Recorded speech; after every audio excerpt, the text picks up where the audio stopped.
One of the things that I have been able to do in my life and do very well is waiting on God. Waiting on God.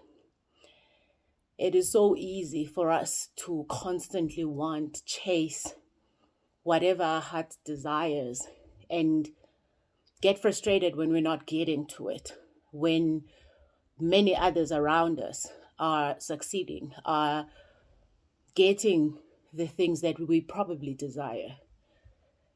And it's so easy for us to question God. It's so easy for us to feel, why me?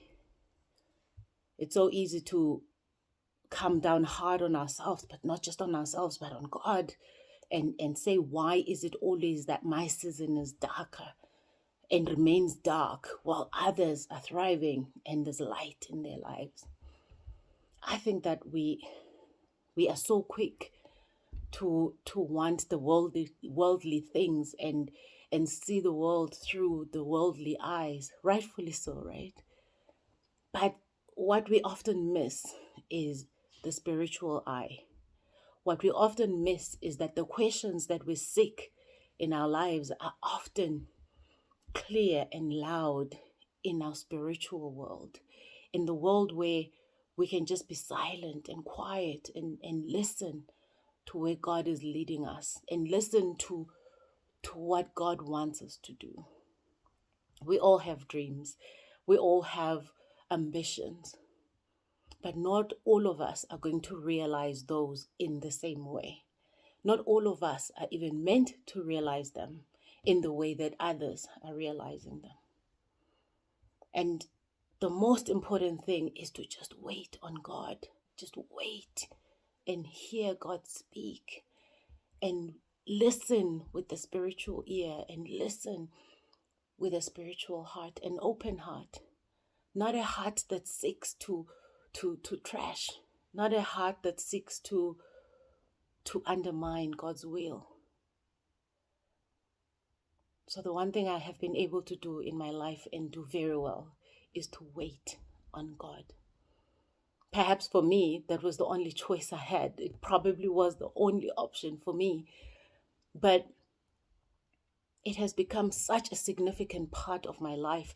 In fact, I think my spirituality is one of the most underrated characteristics of my life, purely because I don't ever want to run around coming across as a Bible bashing crazy lunatic. But I wait on God. I wait and I listen.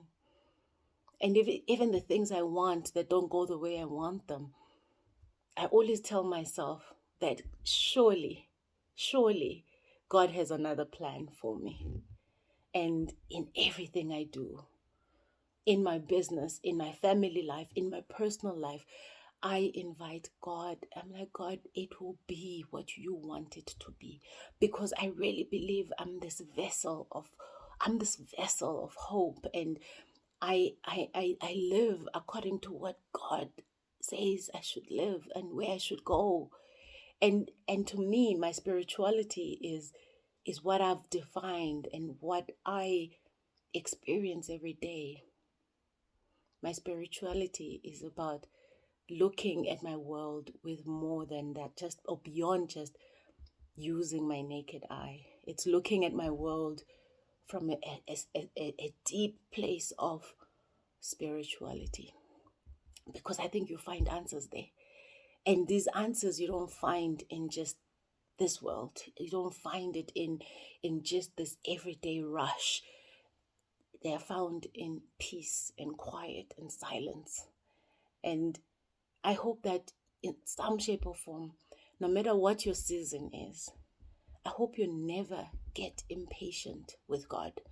Whatever your God is, whoever your God is, I hope you never get impatient, because it is easy to want what the world has, to want what the world celebrates, to want what the world glorifies. But ultimately, at the end of the day, when all is said and done, every single thing we do has got to be grounded in what it is that our purpose is. What is the reason for our existence. And it's easy to accumulate all these things, to accumulate wealth, to accumulate the worldly things, and still feel like there's a big hole in your heart. So it's so easy to just want to chase because you want to be seen to be successful, or you want to taste what other people have been enjoying. But when it's not your time, it's not your time. When God hasn't said yes yet, it's not your time. And when you don't listen with another ear, when you don't open your heart to understand why you are here and what your purpose is in life, why are you even existing, if you haven't connected with that, there's gonna be a few gaps in your life, a lot of gaps, in fact. And I think some of these gaps we can really fill with looking at life through another lens, through another layer. And there's nothing wrong with seeking the worldly things. There's nothing wrong with seeking the shiny stuff. There's nothing wrong with enjoying those things as well when you've worked hard for them and they have come finally. You must enjoy them. You deserve them.